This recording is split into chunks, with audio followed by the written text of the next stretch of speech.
Hi guys, so I get a couple questions on my Instagram every now and again, so we're going to answer them today. So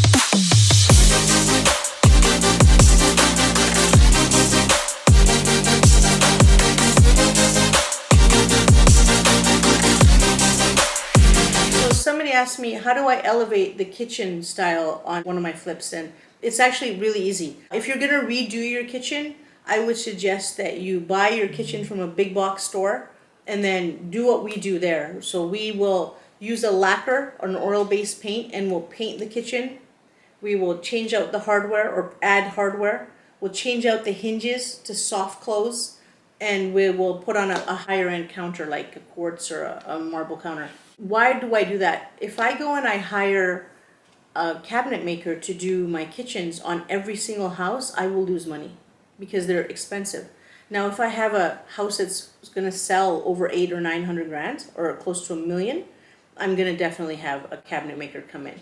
But if my house is under 600 or under 700,000, then taking a big box kitchen and then, zhuzhing it up with lacquer paint, hardware, and hinges and door glides, right? So it's a soft close every time, is going to keep my kitchen costs to around 3,500 to 5 grand, which is exactly where I need it to be in order to have my flip be profitable.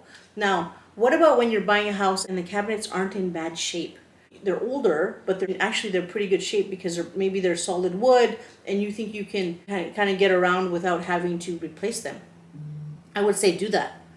I would still suggest that you paint the cabinets with the lacquer. How do you do that? You remove the door, you sand the door, you sand the outside of the cabinet, the box itself. You use an oil-based paint. When you use an acrylic paint on wood, it just doesn't stick well. So if you use an oil-based paint, it gets absorbed in there and it stays a lot longer. It almost makes like a shellac.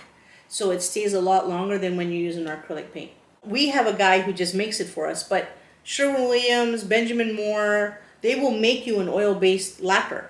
And so you give them the color that you want, you make the lacquer, and then you're going to want to use a nozzle on your paint gun that's similar to the nozzle of when you're painting a new car. So make sure that your painter has the appropriate mask on because it's a very strong paint and you don't want people passing out.